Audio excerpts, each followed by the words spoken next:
وأذن في الناس بالحج يأتوك رجالا وعلى كل ضامر يأتون من كل فج عميق।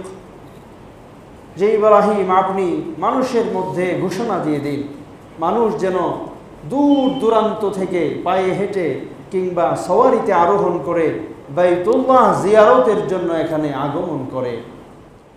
من يهده الله فلا مضل له ومن يضلله فلا هادي له ونشهد أن لا إله إلا الله وحده لا شريك له ونشهد أن سيدنا ومولانا محمدا عبده ورسوله صلى الله تعالى عليه وعلى آله وأصحابه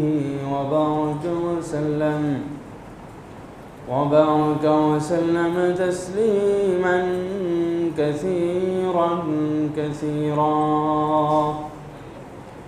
أما بعد فقد قال الله تبارك وتعالى في كلامه المجيد وفرقانه الحميد: إن أول بيت وضع للناس للذي ببكة مباركا وهدى للعالمين فيه آيات بينات مقام إبراهيم ومن دخله كان آمنا ولله على الناس حج البيت من استطاع إليه سبيلا ومن كفر فإن الله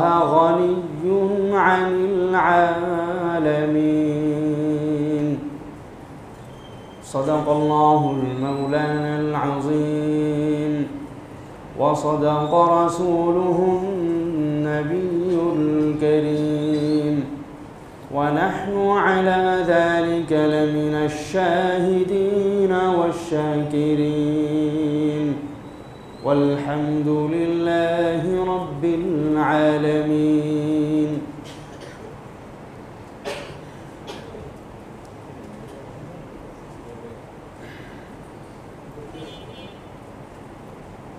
محترم মুআজ্জাজ মুসল্লিয়ান কিরাম, শ্রদ্ধেয় মুরব্বিয়ান কিরাম, আল্লাহ সুবহানাহু তাআলার দরবারে লাখ কোটি শুকর আদায় করছি যে আল্লাহ জাল্লা জালালুহু আমাদেরকে অনুগ্রহ করেছেন আল্লাহর ঘর মসজিদে আসার এবং কোরআন ও সুন্নাহর কথা বলার ও শোনার তৌফিক দান করেছেন।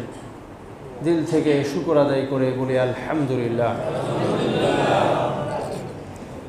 সুপ্রিয় হাজিরিন,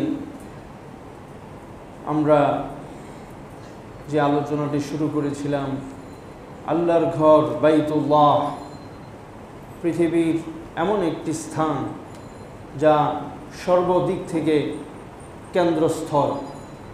এই পৃথিবীর জাগতিক সমস্ত বস্তুর বিবেচনায় এই সূচনা হয়েছিল সর্বপ্রথম। সুতরাং পৃথিবীর সূচনার সর্বপ্রথম জায়গা হলো এই বাইতুল্লাহ। তাই পৃথিবীর মূল জাগতিক দিক থেকে, বস্তু জগতের দিক থেকে পৃথিবীর মূল জায়গা হলো বাইতুল্লাহ।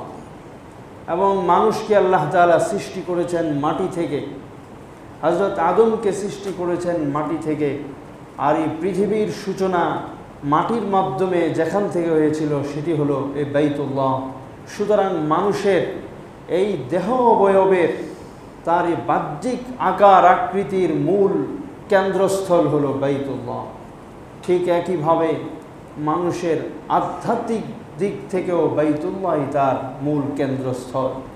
এখানেই আল্লাহ তাআলা তার তাজাল্লির, তার নূরের ঝলক বাইতুল্লাহর মধ্যেই বিচ্ছুরিত করেছেন।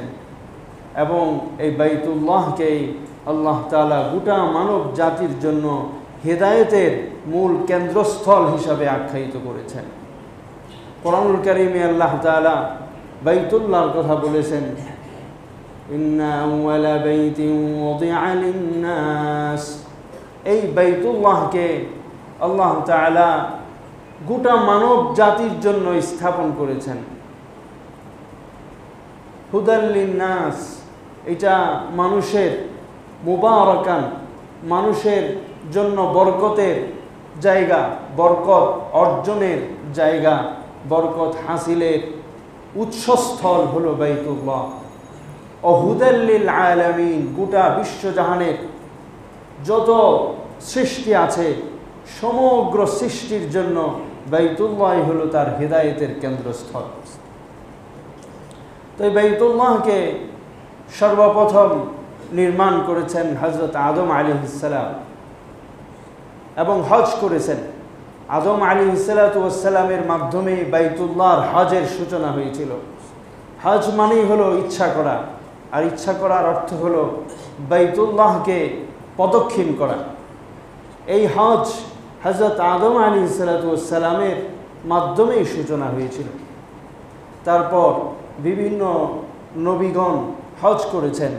হজের রূপরেখা বিভিন্ন নবীর আমলে বিভিন্ন রকমের ছিল, কিন্তু বাইতুল্লাহর জিয়ারত এবং বাইতুল্লাহকে তাওয়াফ করার যে হজ, মূল হজের অংশটুকু হযরত আদম আলাইহিস সালাম থেকেই চলে এসেছে। কিতাবে আছে এমন কোন নবী আল্লাহ তাআলা পৃথিবীতে প্রেরণ করেননি যিনি বাইতুল্লাহ তাওয়াফ করেননি। সমস্ত নবীগণ বাইতুল্লাহকে তাওয়াফ করেছেন, কারণ এটিই হলো হেদায়েতের কেন্দ্রস্থল এবং মানব জাতির আধ্যাত্মিকতা, তার জাগতিক দিক থেকে তার মূল কেন্দ্র হলো বাইতুল্লাহ। তারপর ইমামুল মুরসালিন হযরত ইব্রাহিম আলাইহিস সালাম বাইতুল্লাহকে পুনর্নির্মাণ করেছেন, যা সূরা বাকারায় আল্লাহ তাআলা চমৎকারভাবে ঐতিহাসিক বিবরণ দিয়েছেন। وَإِذْ يَرْفَعُ إِبْرَاهِيمُ الْقَوَاعِدَ مِنَ الْبَيْتِ وَإِسْمَاعِيلُ। হযরত ইব্রাহিম আলাইহিস সালাম এবং তার পুত্র ইসমাঈলকে সাথে নিয়ে তিনি বাইতুল্লাহর পুনর্নির্মাণ করেছেন এবং এই সৌভাগ্য অর্জনের পর তিনি আল্লাহ তাআলার কাছে তা মঞ্জুর হওয়ার জন্য মিনতি করেছেন। ইব্রাহিম আলাইহিস সালাম যখন বাইতুল্লাহ নির্মাণ করলেন, আল্লাহ রাব্বুল আলামিন তখন ইব্রাহিম আলাইহিস সালামকে নির্দেশ দিলেন যে আপনি বিশ্ববাসীর কাছে এই বাইতুল্লাহকে তাওয়াফ করার জন্য দাওয়াত পৌঁছিয়ে দেন। وَأَذِّن فِي النَّاسِ بِالْحَجِّ يَأْتُوكَ رِجَالًا وَعَلَى كُلِّ ضَامِرٍ يَأْتُونَ مِنْ كُلِّ فَجٍّ عَمِيقٍ। যে ইব্রাহিম, আপনি মানুষের মধ্যে ঘোষণা দিয়ে দিন, মানুষ যেন দূর দূরান্ত থেকে পায়ে হেঁটে কিংবা সওয়ারিতে আরোহণ করে বাইতুল্লাহ জিয়ারতের জন্য এখানে আগমন করে। ইব্রাহিম আলাইহিস সালাম তখন আল্লাহ তাআলাকে বললেন যে আল্লাহ, আমি এই মানুষের কাছে, পৃথিবীর এত মানুষের কাছে আমি কিভাবে এই আওয়াজ, এই দাওয়াত আমি পৌঁছিয়ে দেব? কাইফা উবাল্লিগু ইয়া রাব্বি ওয়ালা ইয়ানফুদুহুম সাউতি। আমার এই আওয়াজ, আমার এই কণ্ঠ তো পৃথিবীর সব প্রান্তে আমি পৌঁছাতে পারবো না। কিভাবে আমি বাইতুল্লাহ জিয়ারতের এই আওয়াজ, এই দাওয়াত আমি পৌঁছে দেব? আল্লাহ তাআলা বললেন, নাদি ওয়া আলাইনাল বালা, যে ইব্রাহিম আপনি ঘোষণা করুন, আপনার ঘোষণার এই কণ্ঠ, এই আওয়াজকে মানবের কাছে পৌঁছে দেওয়া এটা আমারই কাজ। তখন হযরত ইব্রাহিম আলাইহিস সালাম আরোহণ করলেন। কোনো বর্ণনায় আছে তিনি মাকামে ইব্রাহিম যে আছে সেখানেই আরোহণ করেছেন। আল্লাহ তাআলা কুদরতিভাবে এই পাথরকে অনেক ঊর্ধ্বে উঠিয়ে দিয়েছেন। কোনো বর্ণনায় আছে তিনি সফা পাহাড়ে আরোহণ করেছেন। কোনো বর্ণনায় আছে তিনি জাবালে আবি কুবাইস সেখানে আরোহণ করেছেন। তারপর কানে আঙ্গুল দিয়ে তিনি ডানে বামে পূর্ব পশ্চিমে ফিরে তিনি ঘোষণা করলেন, আইয়ুহান নাস ইন্না রাব্বাকুম ক্বাদ ইত্তাখাযা বাইতা ফাহুজ্জু, হে বিশ্বজাহানের, হে বিশ্বের মানব মণ্ডলী, তোমাদের রব এই ঘরকে নির্মাণ করেছেন এবং এটা তার নিজের ঘর বানিয়েছেন, সুতরাং এই ঘরকে তওয়াফ করার জন্য, হজ করার জন্য তোমরা আসো। তারপর কিতাবে লেখে যে এই আওয়াজ ফাসমা মান কানা ফিল আহলাম ওয়াল আসলাম, তখন এই আওয়াজ পৃথিবীর প্রত্যেকটা বস্তুর কাছে পৌঁছে গেল। মিন হাজারিন ওয়া মাদারিন ওয়া শাজারিন, পৃথিবীর পাহাড় পর্বত, গাছপালা, লতা পাতা, পশু পক্ষী, যত প্রাণী আছে এবং সমস্ত মানুষ, এমনকি যে মানুষগুলো মায়ের গর্ভের মধ্যে ছিল তারাও, এবং যারা পৃথিবীতে তখন আগমন করেনি, কিয়ামতের আগে পৃথিবীতে কোনোদিন আসবে, রূহের জগতে ছিল, সমস্ত মানুষের কানে এই আওয়াজকে আল্লাহ তাআলা কুদরতিভাবে পৌঁছে দিয়েছেন। এই আওয়াজ শুনতে পেরে বিশ্বজাহানের সমস্ত মাখলুকাত হযরত ইব্রাহিম আলাইহিস সালামের এই আওয়াজের জবাবে তারা সাড়া দিয়ে উঠেছিল, লাব্বাইক লাব্বাইক লাব্বাইক বলে। ইবনে আব্বাস রাদিয়াল্লাহু আনহু তিনি বলেছেন যে হজের যে তালবিয়া, লাব্বাইক আল্লাহুম্মা লাব্বাইক, এই তালবিয়ার মূল হলো ওই আওয়াজ, যে আওয়াজ বিশ্বের এই মাখলুকাত ইব্রাহিম আলাইহিস সালামের এই দাওয়াতের সাড়া দিয়ে তারা যে বলে উঠেছিল লাব্বাইক, সেখান থেকেই আল্লাহ সুবহানাহু ওয়া তাআলা হজের এই তালবিয়া নির্ধারণ করে দিয়েছে। তো সেই সময় যাদের ভাগ্যে আল্লাহ তাআলা হজ লিখে রেখেছেন, তাদের সকলকে তৌফিক দিয়েছিলেন, তারা হযরত ইব্রাহিম আলাইহিস সালামের এই আওয়াজের, এই দাওয়াতের ডাকে সাড়া দিয়ে তারা লাব্বাইক বলেছিল। সেখান থেকেই হজের ইব্রাহিম আলাইহিস সালামের মাধ্যমে এই হজের সূচনা ব্যাপকভাবে শুরু হয়। সারা পৃথিবী থেকে তখন মানুষ দলে দলে, দিক দিগন্ত থেকে মানুষ আসতো, হজ করত। হজের রূপরেখার মধ্যে পরিবর্তন হয়েছে, ইসলাম এসেছে, কিছু জিনিস নির্ধারণ করেছে, নতুনভাবে এটাকে সুসজ্জিত করেছে, বিন্যস্ত করেছে। হজের ইসলামের যে হজ, এই হজের বেশিরভাগই হযরত ইব্রাহিম আলাইহিস সালামের স্মৃতি বিজড়িত। স্থানসমূহ এবং কাজসমূহ অধিকাংশই হযরত ইব্রাহিম আলাইহিস সালামের স্মৃতি বিজড়িত। এই সফা মারওয়া, এই মিনা, আরাফা, এই মুজদালিফা, এই সবই হযরত ইব্রাহিম আলাইহিস সালামের স্মৃতি বিজড়িত। জমজম, এই মাকাম ইব্রাহিম, এই তাওয়াফ, সবই ইব্রাহিম আলাইহিস সালামের সময় ছিল। নবী করিম সাল্লাল্লাহু আলাইহি ওয়াসাল্লাম বিদায় হজ্জের সময় হজের যত রুকুন আরকান আছে, হজের পূর্ণাঙ্গ রূপরেখা তিনি নিজে উম্মতকে শিখিয়েছেন, নিজে হজ করেছেন। নবম হিজরিতে হজের সূচনা হযরত আবু বকর রাদিয়াল্লাহু আনহুর নেতৃত্বে তিনি লোকজনকে পাঠিয়েছিলেন। তারপর দশম হিজরিতে নবী করিম সাল্লাল্লাহু আলাইহি সাল্লাম নিজেই হজে যাওয়ার ঘোষণা করলেন। লক্ষাধিক সাহাবায়ে কেরাম নবীজির সঙ্গে তখন গিয়েছিলেন। নবীজি এই জিলকদ মাসের 15 কিংবা 14তম তারিখে জোহরের নামাজের পরে মদিনা থেকে হজের উদ্দেশ্যে বেরিয়েছিলেন। তারপরে জিলহুলাইফা, যেখান থেকে মদিনা থেকে বের হলে ইহরাম করতে হয়, সেখানে নবী করিম সাল্লাল্লাহু আলাইহি সাল্লাম রাত্রি যাপন করেছিলেন এবং এখান থেকেই হজের জন্য ইহরাম করেছিলেন। কিতাবের পাতায় পাতায় নবী করিম সাল্লাল্লাহু আলাইহি সাল্লামের হজের সেসব বিবরণ উল্লেখিত আছে। লক্ষাধিক সাহাবায়ে কেরামকে সাথে নিয়ে নবী করিম সাল্লাল্লাহু আলাইহি সাল্লাম হজ করেছিলেন। এই হজ হলো ঈমানি চেতনাকে সঞ্চয় করার এক বিরাট সুযোগ। ঈমানি চেতনাকে সমৃদ্ধ করার, সঞ্চয় করার এক বিস্ময়কর অভিযাত্রা হলো এই হজের সফর, রিহলাতুল ঈমানিয়া। হজের সফরের শুরু থেকে শেষ পর্যন্ত প্রত্যেকটি কাজ মানুষের ঈমানকে মজবুত করে, নতুনভাবে তার ভিতরে জাগ্রত করে। এই ইহরাম, এই মাথা মুন্ডানি, এই তাওয়াফ এবং এই আরাফার ময়দানে ওকুফ, এই সমস্ত কাজগুলো তাকে ঈমানের বন্ধনে তাকে বলীয়ান করে এবং আল্লাহ তাআলার সাথে এক নিবিড় সম্পর্ক তাকে গড়ে দেয়। হজ হলো আল্লাহর প্রেমে সমর্পিত হওয়ার এক অনন্য ইবাদত, যেখানে বান্দা ঠিক কিয়ামতের ময়দানে যে দৃশ্য হবে এই দৃশ্যেরই একটা নমুনা হিসাবে নিজেকে উপস্থাপন করে।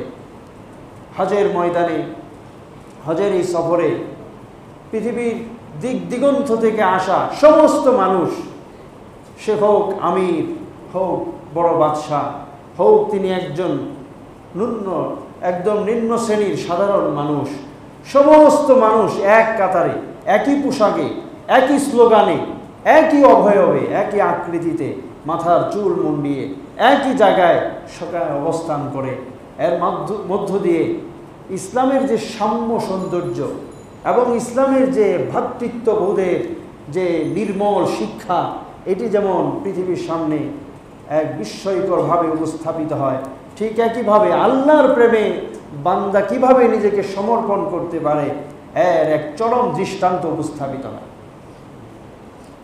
ইহরাম এর তাৎপর্য হলো আল্লাহ সুবহানাহু ওয়া তাআলা যেন বান্দাকে বলছেন যে বান্দা, তুমি যদি আমাকে পেতে চাও, আমার কাছে আসতে চাও, আমার এই তাজাল্লির নূরের এই বরকত যদি তুমি তোমার ভিতরে ধারণ করতে চাও, তাহলে তোমার পোশাকের যে সৌন্দর্য আছে, সাজসজ্জা আছে, সব ত্যাগ করো।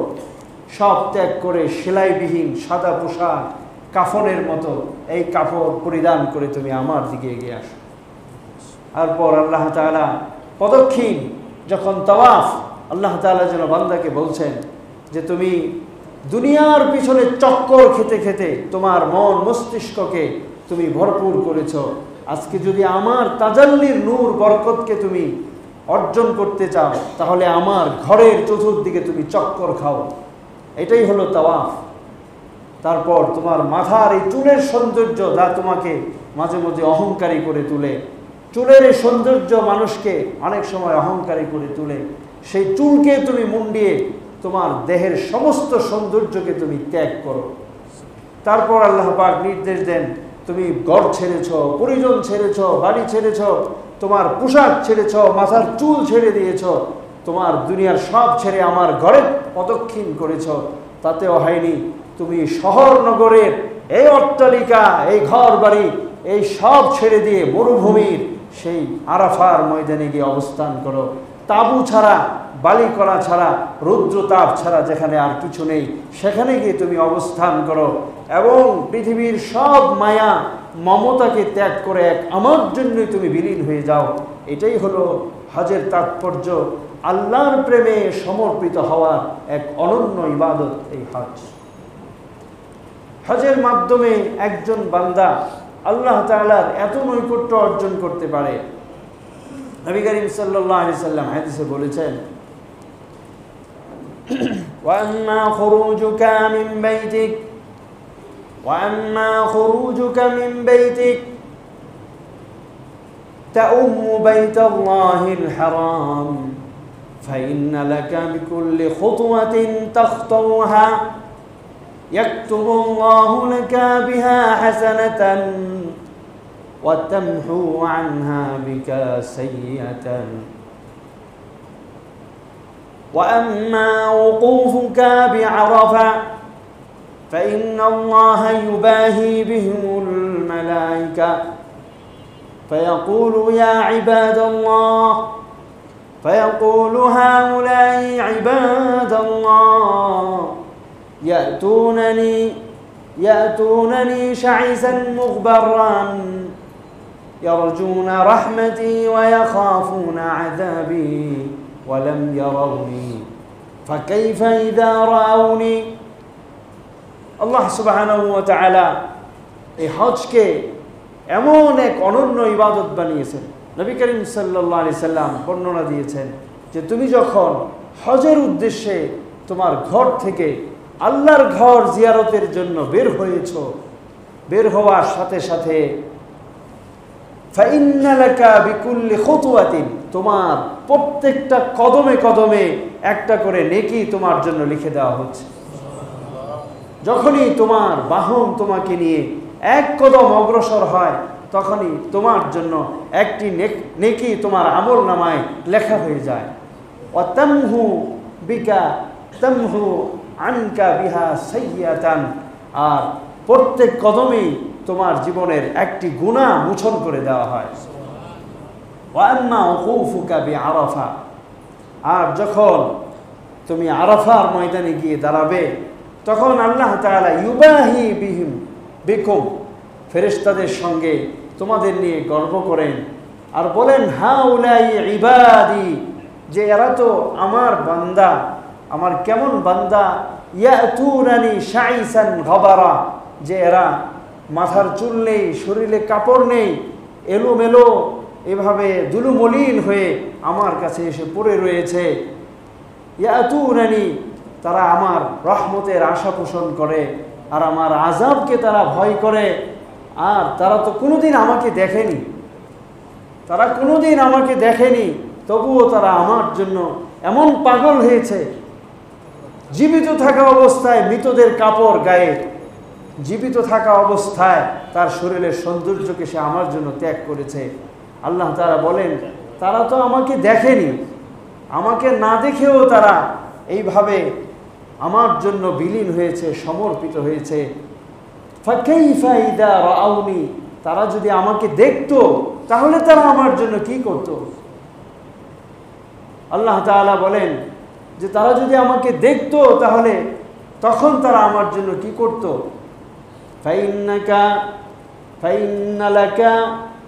ফাইন্না লাকা যুনুবান মিসলা الجبال أو قطر السماء أو مثل أيام الدنيا ذنوبا غسل الله عنك। সেই দিন আল্লাহ তাআলা এত খুশি হন, আল্লাহ তাআলা বলেন যে বান্দা তোমার গুনাহের পরিমাণ যদি এই পৃথিবীর যখন বৃষ্টি বর্ষণ হয়, বৃষ্টির সমপরিমাণ যদি তোমার গুনাহের সমান, তোমার গুনাহের পরিমাণ হয়ে যায়, অথবা এই পৃথিবীর যতগুলো দিন আছে, কাল আছে, এই পৃথিবীর সময়ের সমপরিমাণ যদি তোমার গুনাহের পরিমাণ হয়ে যায়, গাসসালাল্লাহু আনকা, তোমার সব গুনাহ থেকে তোমাকে ধুয়ে মুছে আজকে সাফ করে দেবেন। ওয়া আম্মা হালকুকা ওয়া তাওয়াফুকা বিল বাইত মাদখুরুন ইনদাল্লাহ, আর তুমি যখন আল্লাহর ঘর তাওয়াফ করো এইটার সওয়াব আল্লাহ তাআলা তার নিজের কাছে তোমার জন্য সঞ্চয় করে রেখে দেন। ওয়া আম্মা হালকুকা, তুমি যে মাথা মুন্ডাও এটার জন্য আল্লাহ তাআলা তার কাছে সওয়াবগুলো তোমার জন্য রেখে দেন। যখন তুমি তাওয়াফ করো, তাওয়াফ করার পরে তুমি তখন কেমন হয়ে যাও?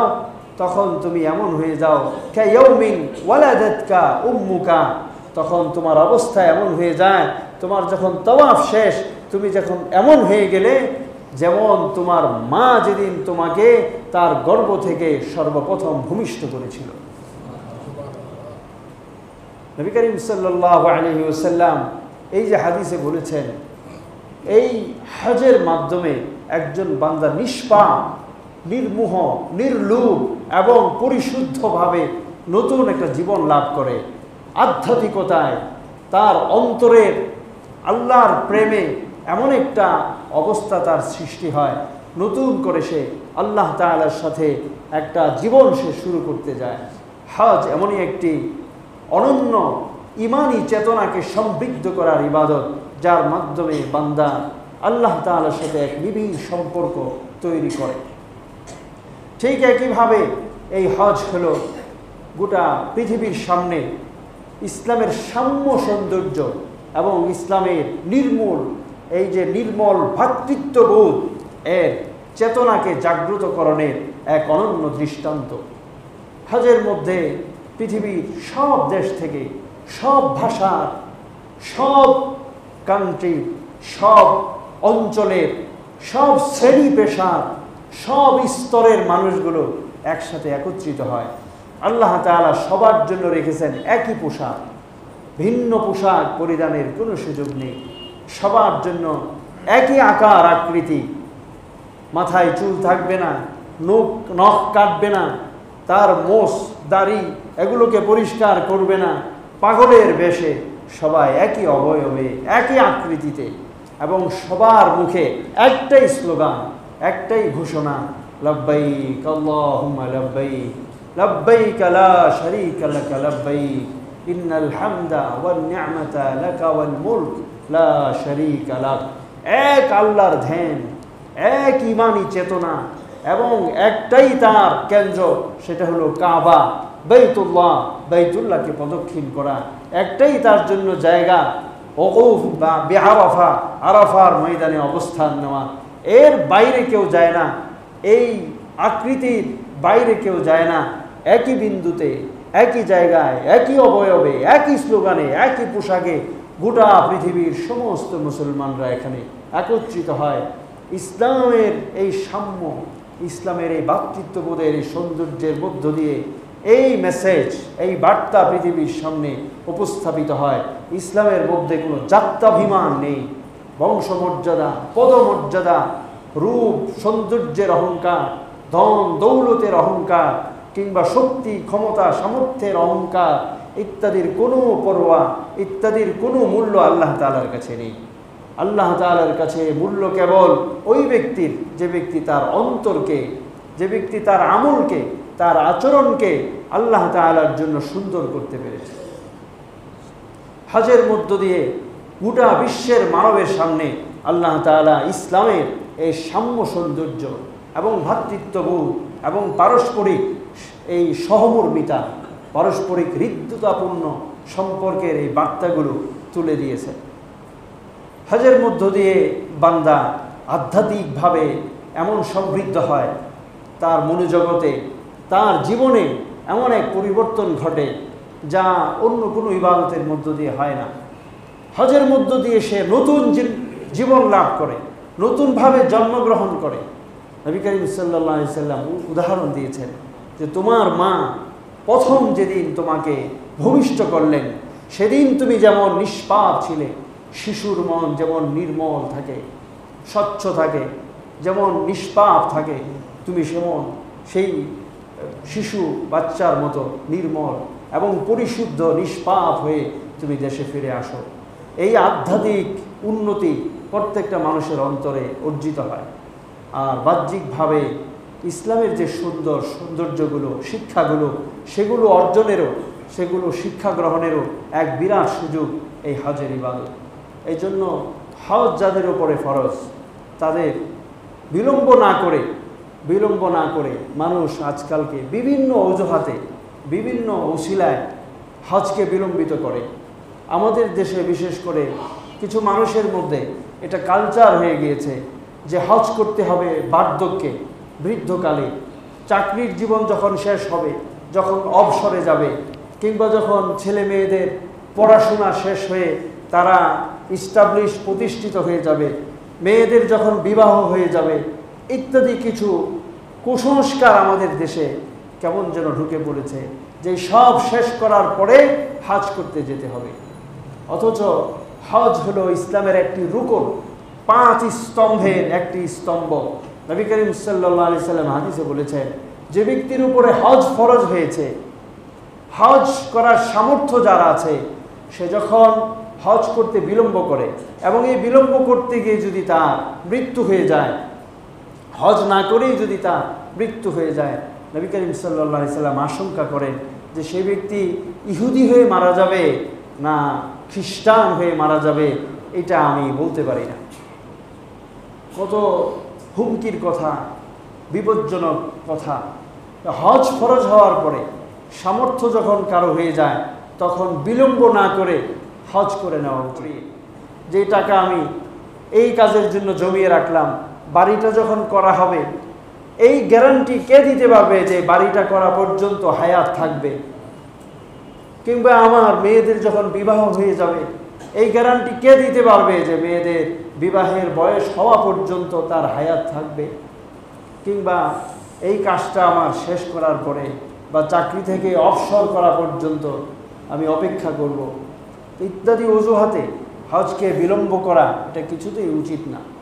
নবী করিম সাল্লাল্লাহু আলাইহি সাল্লাম হাদিসে বলেছেন যে আল হজ্জু ওয়াল উমরাতু ইয়ানফিল ফাকরা, হজ এবং উমরা মানুষের দারিদ্র্যকেও দূর করে দেয়।